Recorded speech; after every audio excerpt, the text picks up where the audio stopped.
Disgusting animals like you belong in the zoo, not here. The ice-cold water hit Amara's face like a slap. The crystal pitcher followed, striking her temple before crashing to the marble floor. Shards scattered around her designer heels. Brittany Walsh stood over the soaked black woman, blonde hair perfectly styled, designer apron spotless. Her manicured finger pointed at the spreading puddle. "Look what you made me do. So clumsy."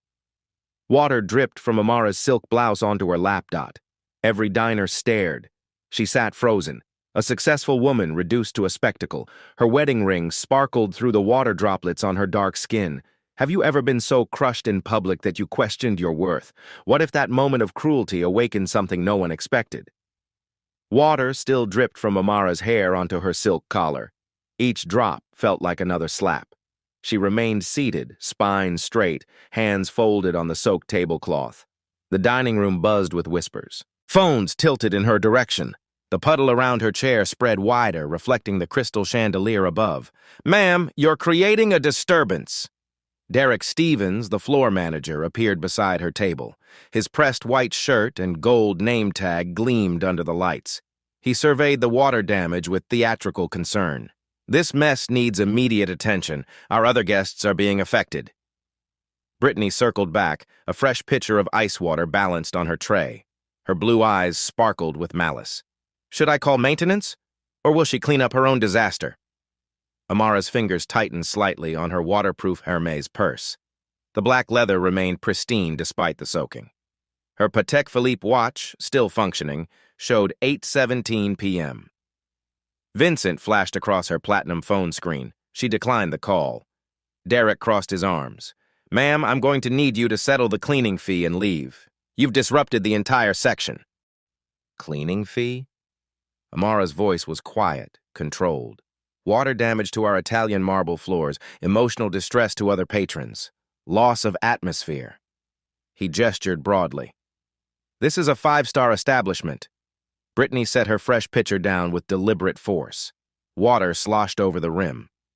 "Since you obviously can't afford to eat here anyway, maybe McDonald's is more your speed. They have high chairs for children who can't handle grown-up restaurants." The insult hung in the air. 3 tables over, a woman in diamonds whispered to her companion. Someone's Instagram story captured Amara's wet silhouette against the white walls. 43 minutes until my dinner companion arrives," Amara said, checking her watch again. Water droplets beaded on the sapphire crystal.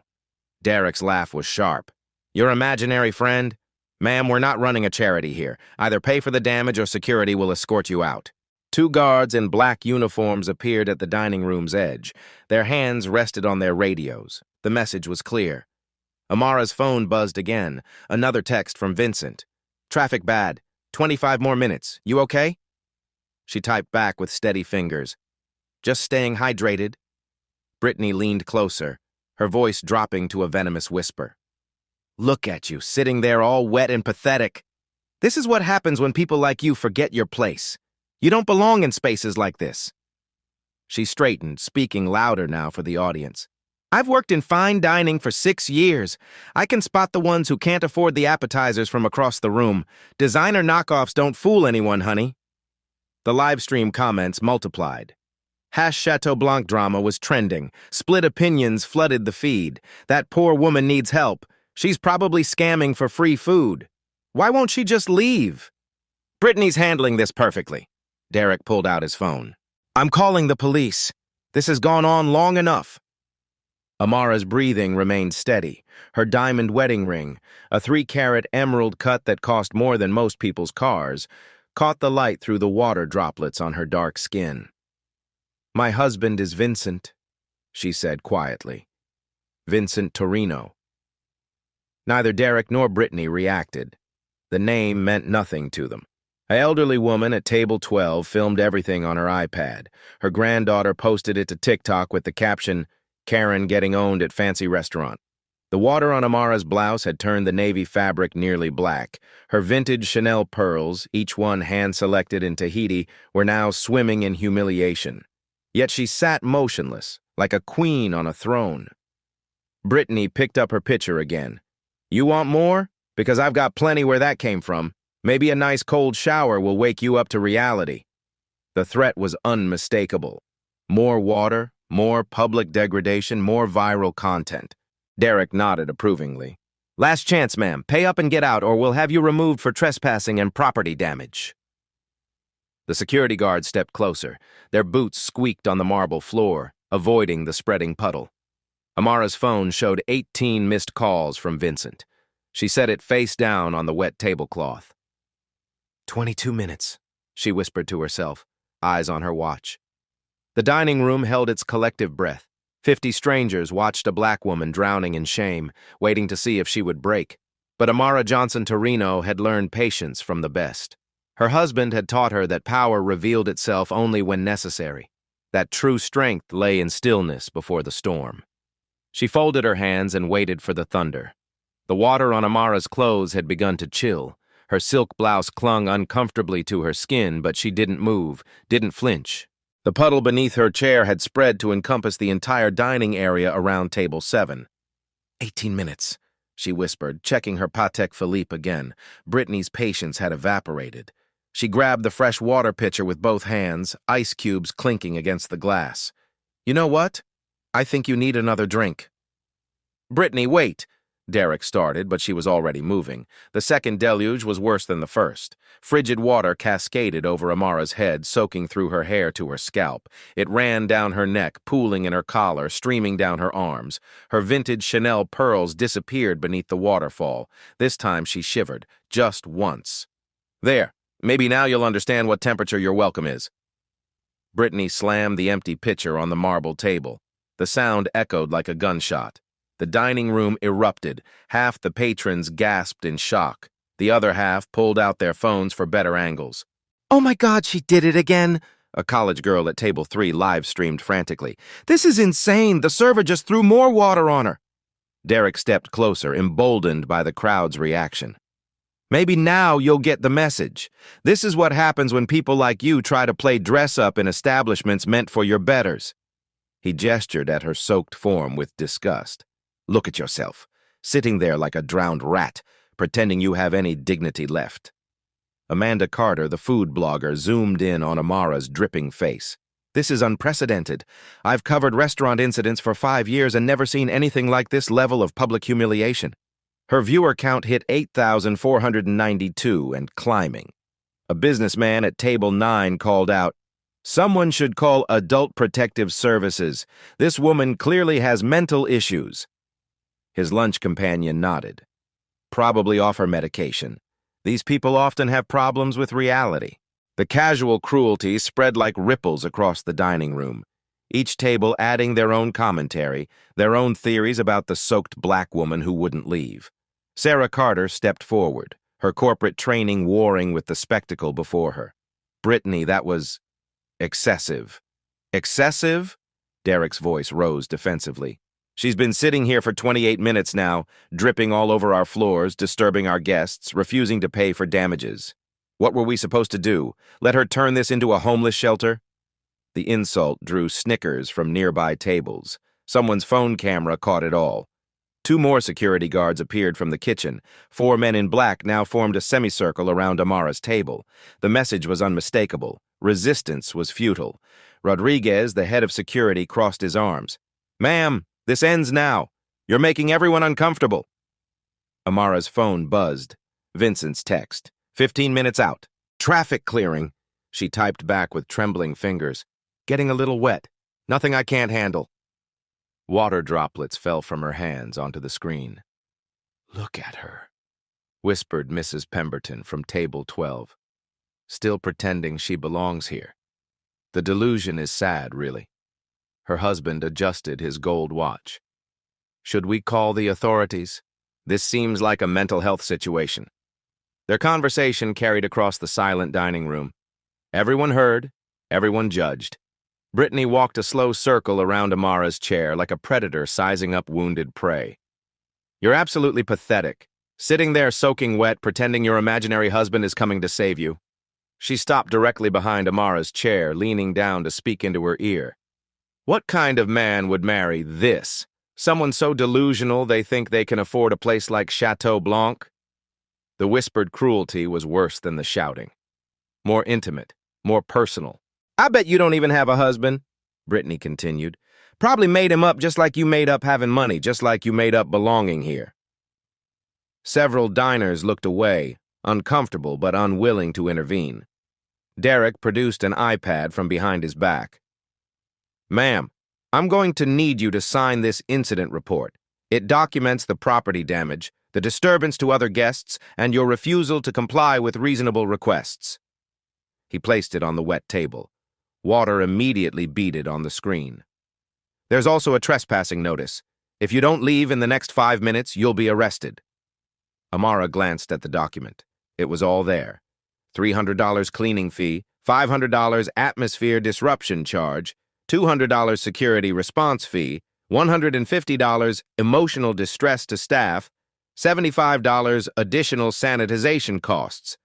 $1,225, she said quietly. "Plus tax and processing fees," Derek added with satisfaction. "Call it $1,500 all told. Cash or credit?" The live stream comments exploded. $1,500 for sitting while black? This has to be illegal. Where are the lawyers in chat? Sue them into bankruptcy. She should have just left when asked. Play stupid games, win stupid prizes. This is America in 2024 inches, record everything. A local news reporter had arrived. Miranda Wells from Channel 7 set up her camera crew near the entrance. "This is Miranda Wells reporting from Chateau Blanc in Manhattan, where a discrimination incident is unfolding in real time." Her cameraman focused on Amara's soaked silhouette against the white walls. The story was going citywide. #Chateau Blanc Watergate now had 50,000 posts across platforms. Sarah Carter's phone rang continuously. Corporate, legal, PR department. The calls were relentless. "Corporate wants this resolved immediately," Sarah announced, hanging up from the 5th call in 2 minutes. "The story's already trending on Twitter and TikTok." She approached Amara with practiced diplomacy, but barely concealed panic. "Ma'am, I understand this situation has escalated beyond anyone's intentions. If you'll just settle the incident fee and agree not to pursue legal action, we can all put this behind us." Amara's wedding ring caught the light as she folded her hands. The 3-carat diamond was worth more than most people's cars, but under the water and harsh lighting, it just looked like glass. "My husband should be here in 12 minutes. "Your husband?" Sarah's voice cracked slightly. "Ma'am, if someone was actually coming, they would have been here by now. Please think about what this looks like." At table 15, a group of young professionals made no effort to lower their voices. This is exactly why these places need dress codes. She's probably an influencer trying to create content. Bet she's recording this for a lawsuit. Good for the staff for standing up to scammers. Brittany leaned down to whisper in Amara's ear again. "You're making yourself look like a fool. Everyone in here knows you're lying. No successful man would marry someone who gets themselves thrown out of restaurants." She straightened, speaking louder. "I mean, look at the state of you. What respectable person sits in their own mess for half an hour?" 10 minutes, Amara said to herself, checking her watch again. Rodriguez stepped forward, his radio crackling. "Ma'am, I really don't want to have to physically remove you, but you're trespassing now. The manager has asked you to leave multiple times." His radio crackled louder. Police dispatch. "Units responding to Chateau Blanc for a trespassing complaint. ETA 4 minutes. The room tensed. This was escalating beyond a simple restaurant dispute into something that would make the evening news. Derek smiled triumphantly. "You hear that? The NYPD is en route. Last chance to handle this quietly and save yourself from a criminal record." Amara's phone showed 26 missed calls from Vincent. She declined another one, her fingers leaving water spots on the screen. "Ma'am, please." Sarah tried one more time, desperation creeping into her professional voice. "This has become a circus. Think about your dignity." The word dignity fell like ice into the room. After everything that had happened, after 2 pitchers of water, after the whispers and the filming and the threats and the fees, they were talking about her dignity. Amara Johnson Torino looked up for the first time in 32 minutes. Her dark eyes swept the room methodically, taking in every face, every phone, every judgmental expression. She stood slowly, water cascading from her clothes onto the marble floor. Her designer heels squelched in the expanded puddle. Her Hermes purse dripped steadily but remained elegantly intact. The dining room held its collective breath. 8 minutes, she said clearly, her voice carrying across the silent restaurant. My husband will be here in 8 minutes. Ma'am? Rodriguez started. His name is Vincent Torino.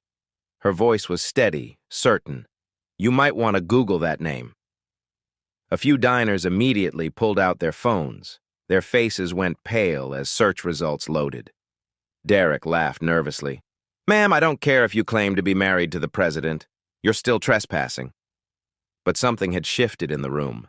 The way Amara stood, the quiet certainty in her voice, the fact that she'd endured 32 minutes of systematic humiliation without breaking. Sarah Carter's phone buzzed, a text from someone who'd been watching the live stream. Do not call police. Research Vincent Torino immediately. This is about to get very bad for you.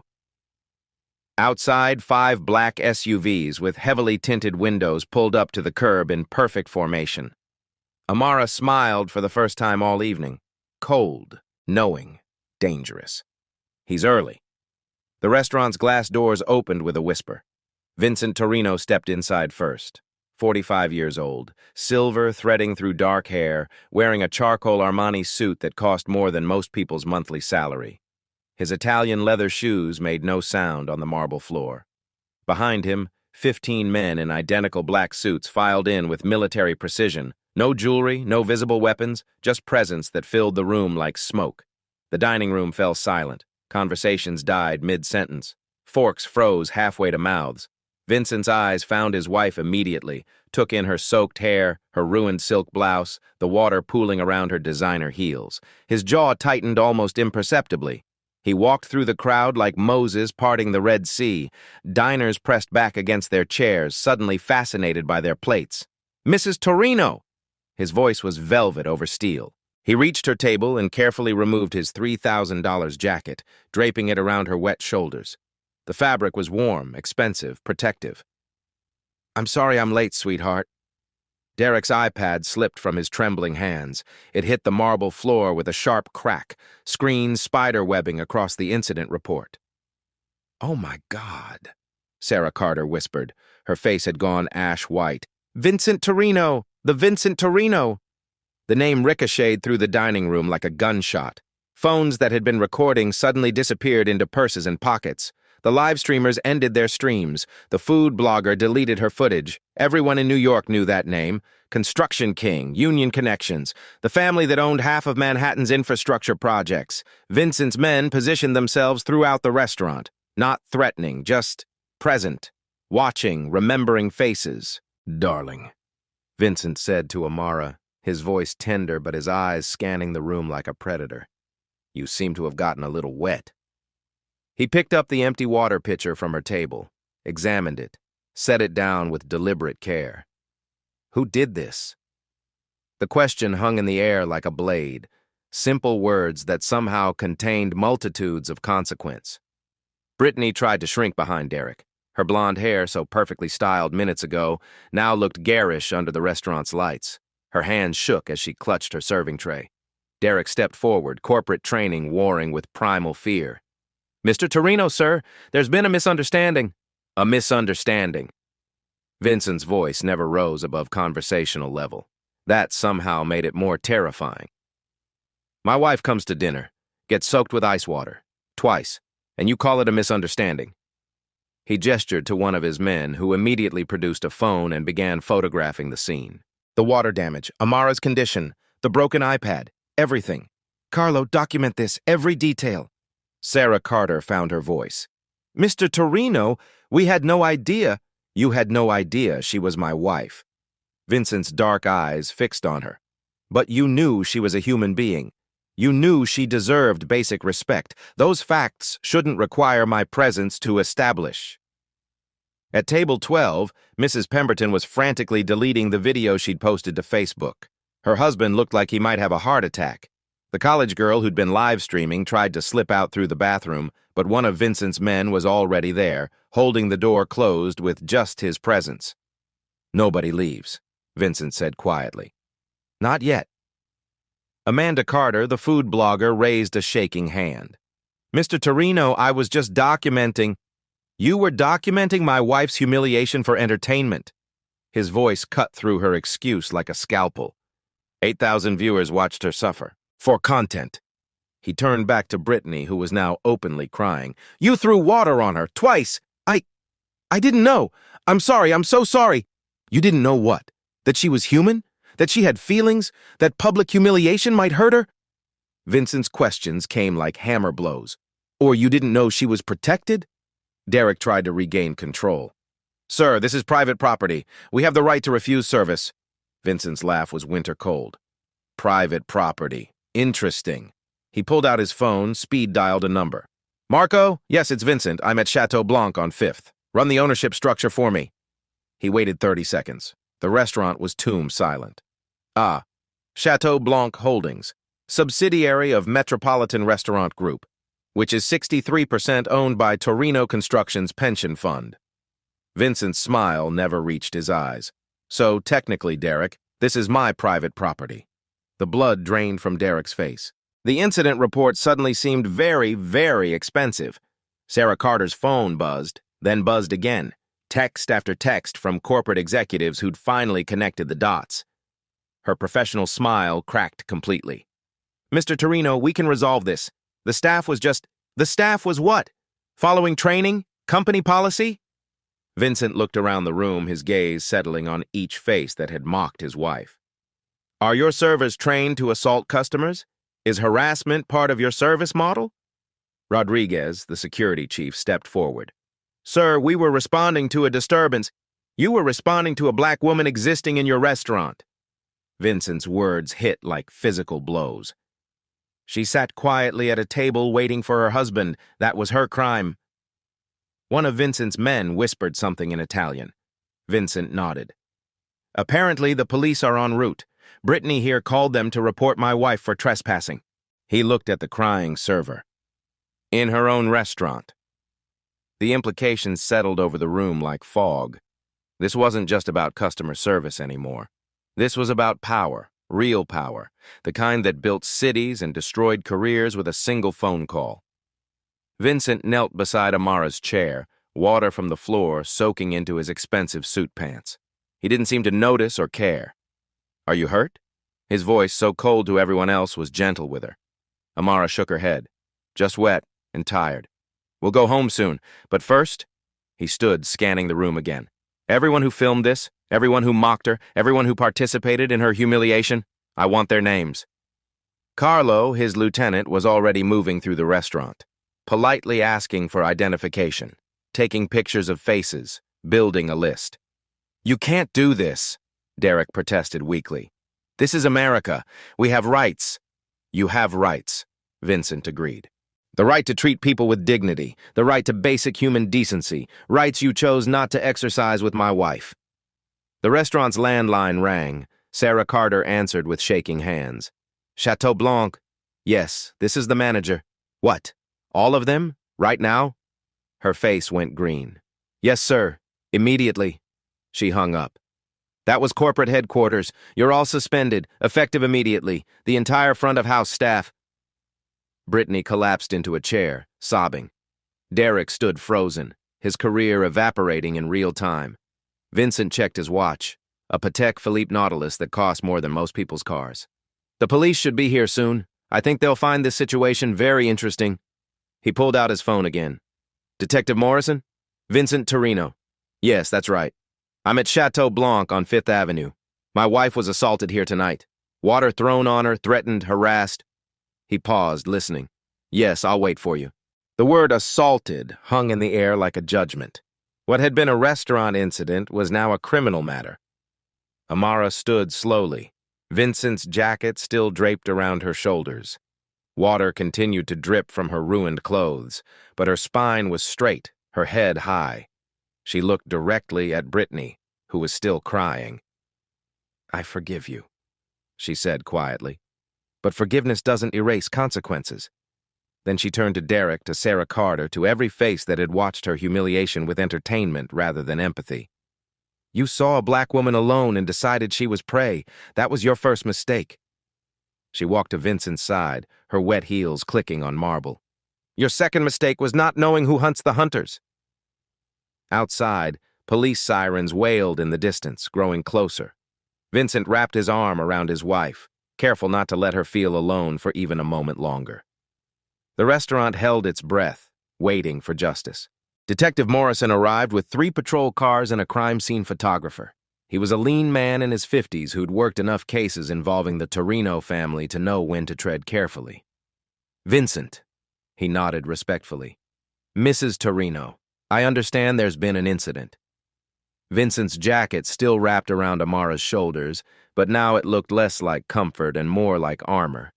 She sat regally in her chair, water still dripping onto marble, but somehow commanding the entire restaurant. Detective, my wife was assaulted, twice, with water thrown directly at her head and body, in front of 50 witnesses.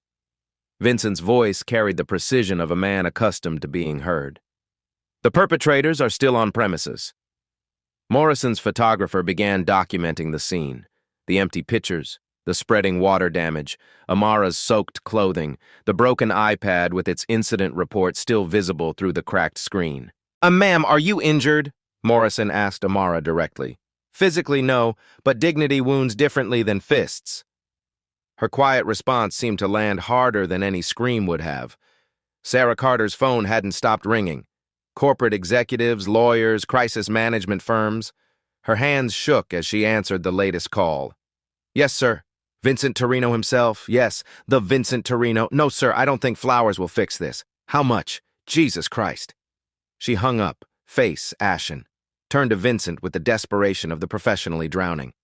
Mr. Torino, corporate has authorized me to offer full compensation for tonight's misunderstanding. Whatever you think is fair. Vincent studied her like a biologist examining an interesting specimen. Compensation for what, specifically? The inconvenience, the unfortunate service failure. Service failure. Vincent's repetition made the word sound absurd. Is that what we're calling assault now? Poor customer service? Carlo whispered in Vincent's ear, showing him his phone screen. Numbers, financial data. Vincent nodded slowly. Tell me about Chateau Blanc's revenue structure, Sarah. The sudden shift to business caught her off guard. What? Annual revenue, profit margins, debt structure. You're the regional manager. You should know these things. Sarah fumbled with her phone, pulling up corporate data. Annual revenue is approximately $4.7 million. Net profit margin runs about 18%. We carry a $2 million renovation loan at Prime plus 2. Good. And Metropolitan Restaurant Group, your parent company? 15 locations across New York and New Jersey. Total revenue around $40 million annually. Vincent smiled. It wasn't a pleasant expression. Carlo, what did our research turn up? His lieutenant consulted his tablet. Torino Construction Pension Fund owns 63% of Metropolitan Restaurant Group, acquired in 2019 as part of the Harbor Point development deal. Total investment, $24.8 million. The numbers hit the room like physical blows. Vincent wasn't just some angry husband. He was their majority shareholder. So let me understand the situation, Vincent continued conversationally. My employees at my restaurant assaulted my wife, then demanded she pay $1,500 for the privilege. Derek tried to speak. Sir, we didn't know. You didn't know she was my wife, but you knew she was a paying customer. You knew she hadn't broken any laws. You knew throwing water on someone was assault. Vincent's voice never rose, but somehow filled the entire space. Those facts shouldn't require my ownership to establish. Detective Morrison finished examining the evidence. Mrs. Torino, do you wish to press charges? Before Amara could answer, Vincent's phone rang. He glanced at it, frowned. Excuse me. I need to take this. He stepped a few feet away, but his voice carried clearly in the silent restaurant. Yeah, Mickey. I'm at the restaurant now. What? All of them? When? His expression darkened. No, don't do anything yet. Let me handle this first. He returned to the group, but something had shifted. The controlled anger was now laser-focused fury. Sarah, how many Torino construction projects does Metropolitan Restaurant Group occupy space in? I don't know off the top of my head. 12 buildings. Harbor Point, the Meridian Complex, 3 Manhattan Plaza. Your leases run through 2031, all with Torino subsidiaries. Vincent's smile was winter cold. All at very favorable rates, I might add. The implications settled over Sarah like concrete. Vincent wasn't just their majority owner. He was their landlord. Carlo, what's the market rate for comparable restaurant space in Midtown? Current market would put their rent at approximately 400% of what they're paying now, Mr. Torino. 400%. Vincent let that number hang in the air. Interesting how quickly real estate values can fluctuate. Sarah's phone buzzed with an urgent text. She read it, her face crumbling. What is it? Derek asked. Corporate just got calls from all our other landlords. Maintenance issues, health inspections scheduled, permit reviews. Her voice cracked. All 12 locations. Vincent checked his watch again. It's amazing how word travels in this business. One phone call and suddenly everyone remembers their civic duties. Detective Morrison cleared his throat. Mr. Torino, we still need to address the assault charges. Brittany, who'd been sobbing quietly in the corner, suddenly stood. Please, I'm sorry. I didn't mean... I was just having a bad day and she looked like she didn't belong and I thought, I'm so sorry. You thought what? Amara spoke for the first time in minutes. Her voice was gentle, but the question cut deep. That I didn't belong in a restaurant I partially own? That my money wasn't as good as theirs? Brittany's tears flowed harder. I didn't know. I swear I didn't know. You didn't know I was married to Vincent, but you knew I was human. Amara stood slowly, Vincent's jacket still around her shoulders like royal robes. You knew water was cold. You knew humiliation hurt. You chose to do it anyway. She looked around the restaurant, her gaze settling on each face that had watched her degradation with entertainment. Every person in this room saw a black woman sitting alone and decided she was acceptable prey. Not one person stood up. Not one person said, that's enough. Her voice carried the weight of generations. That tells me everything I need to know about who you are. Vincent's phone buzzed with another text. He smiled grimly. That was my lawyer. Apparently the video footage from tonight has already been submitted to the State Human Rights Division, the NAACP Legal Defense Fund, and the Department of Justice Civil Rights Division. He looked directly at Sarah. Federal discrimination suits carry penalties of up to $10 million per incident. Sarah felt the room spinning. $10 million per incident? Water thrown at her head. That's incident 1. Second pitcher. That's incident 2. Demanding payment for sitting while black. Incident 3. Should I continue? Carlo consulted his tablet again. The live stream footage shows clear federal civil rights violations, multiple witnesses, social media evidence, pattern of discriminatory behavior. Pattern! Derek's voice cracked. Oh yes, we did some research while waiting for the police. Vincent gestured to Carlo. Tell them what else you found. Chateau Blanc has been cited 17 times in the past 2 years for discriminatory seating practices, mostly dismissing black and Latino customers to inferior tables near the kitchen or bathroom. Carlo's voice was clinical, factual. The State Human Rights Commission has received 43 complaints about this specific location. The number hit like a sledgehammer. This wasn't an isolated incident. This was institutional racism with a paper trail.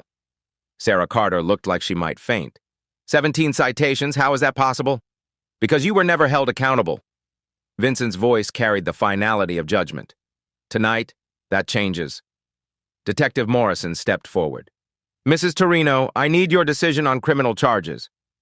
Amara looked at Brittany, still crying. At Derek, sweating through his pressed shirt. At Sarah, clutching her phone like a lifeline. I want them to understand what they did wrong. Really understand.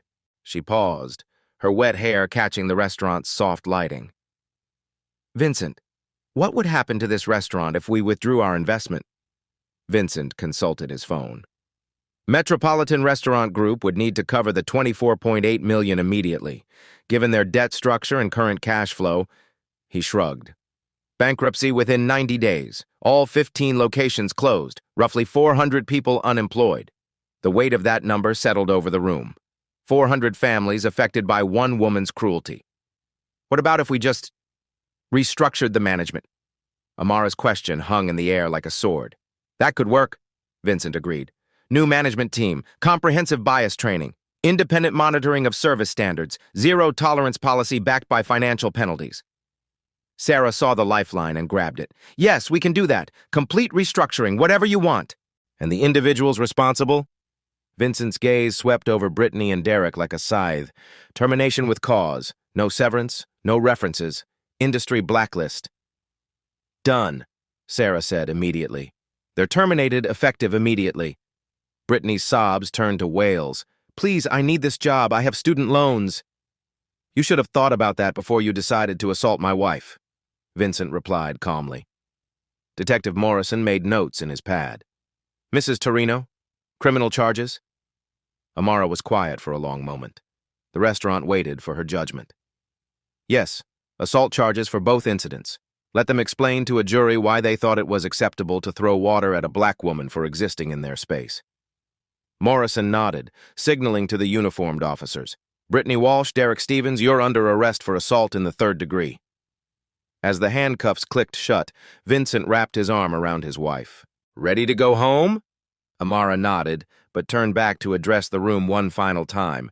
You all have phones. You all recorded this.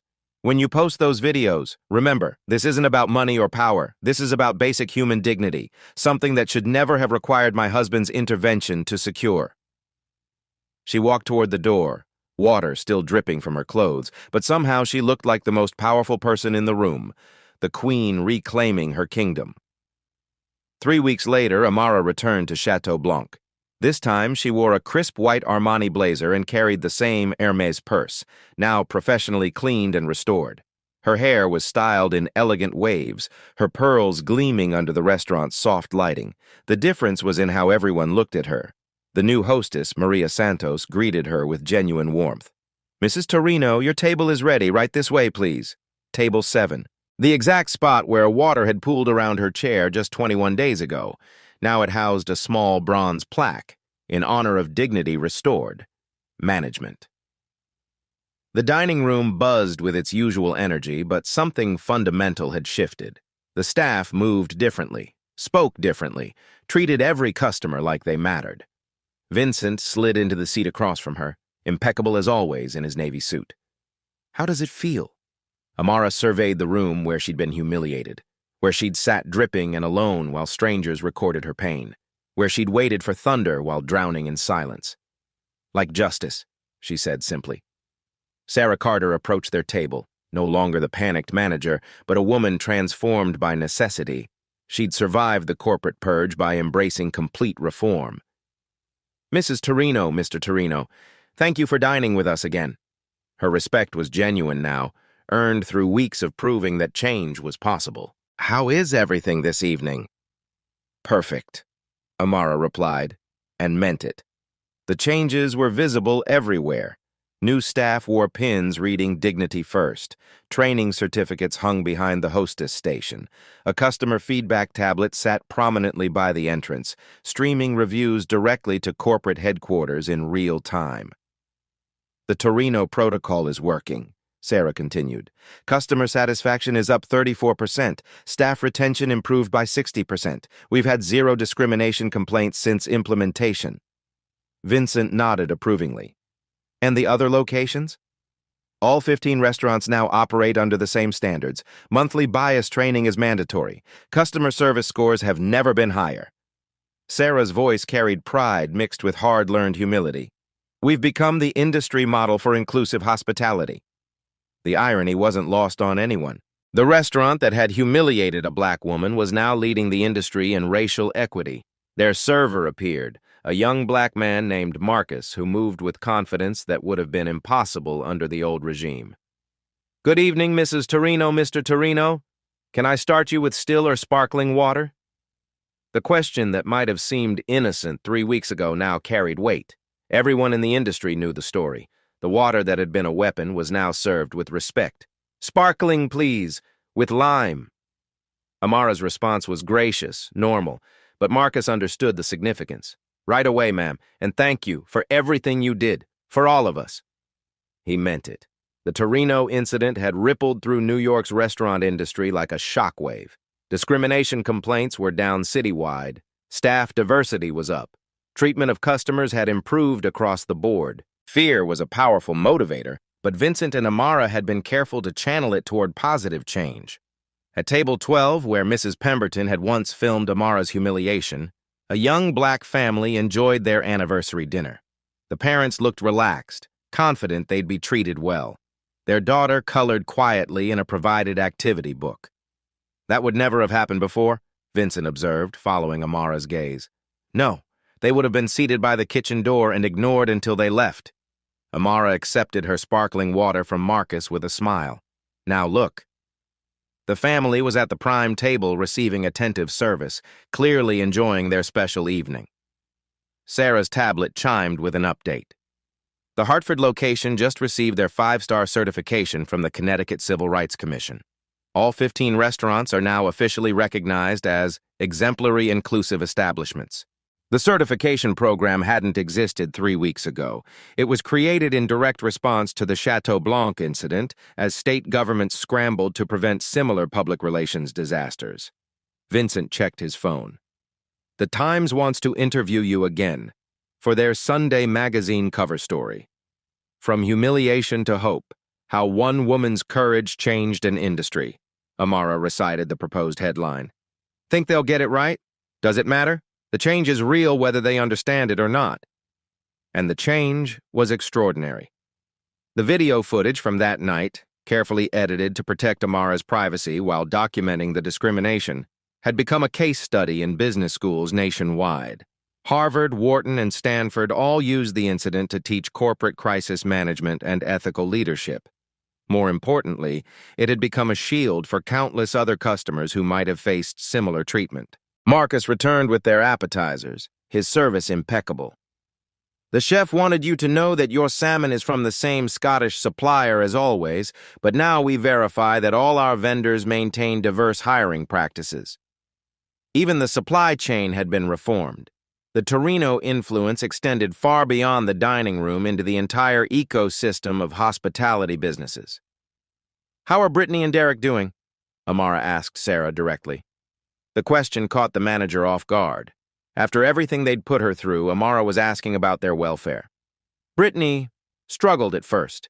The arrest record made it hard to find work, but she enrolled in a community college program for hospitality management. She's studying bias awareness and inclusive service. Derek took a job at a smaller restaurant in Queens, much humbler now. "Good. I don't want their lives destroyed. I want their behavior changed." It was a crucial distinction that had guided every decision in the aftermath. Justice, not vengeance. Reform, not revenge. Vincent's phone buzzed with another update. The federal civil rights settlement was finalized today. All funds going to the National Urban League and the NAACP Legal Defense Fund as requested. The $2.3 million settlement, small change to the Torino Empire but significant to civil rights organizations, would fund training programs and legal advocacy for discrimination victims nationwide. "What about the new hiring initiatives?" Amara asked. Sarah brightened. "We've partnered with historically black colleges and universities to create our management pipeline. 20% of our managers now come from underrepresented backgrounds. The diversity has actually improved our customer base significantly." It turned out that inclusive restaurants attracted more diverse clientele, who spent more money and provided better reviews. Equity was profitable. A notification chimed on Sarah's tablet. She glanced at it and smiled.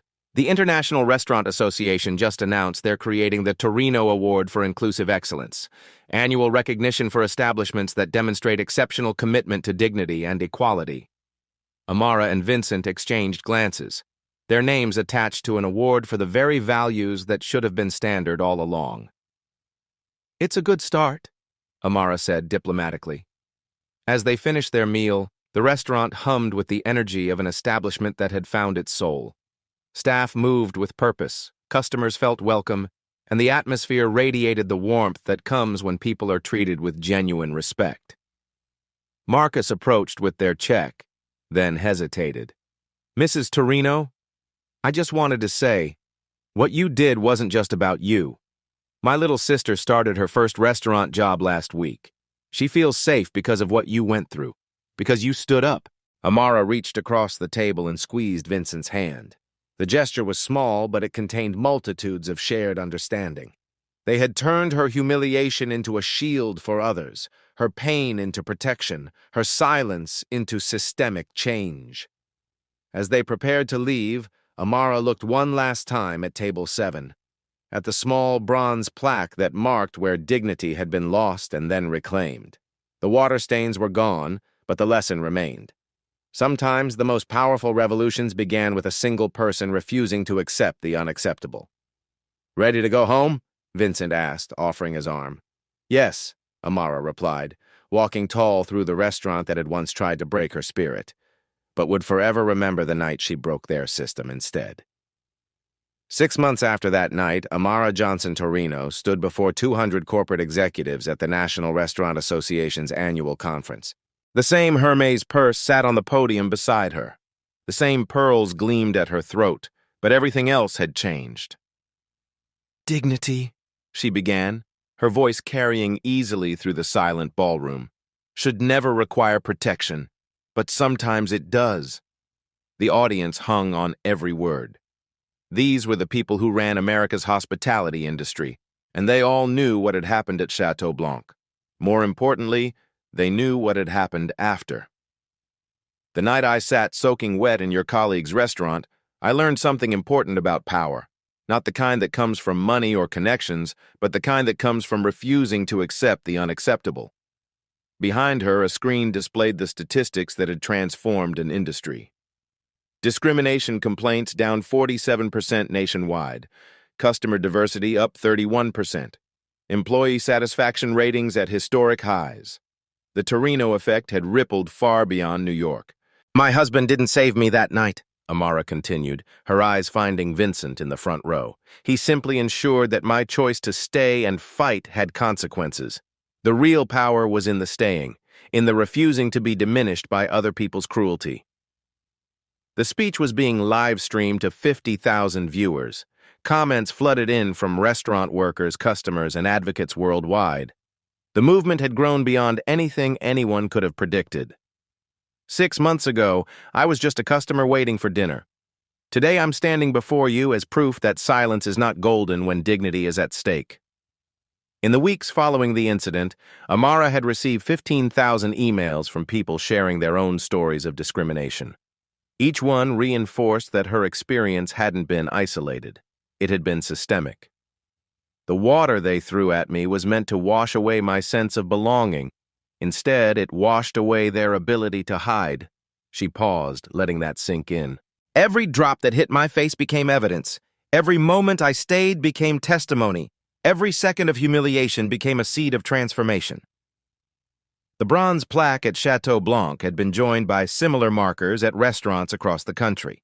Small reminders that dignity was not negotiable, that respect was not optional.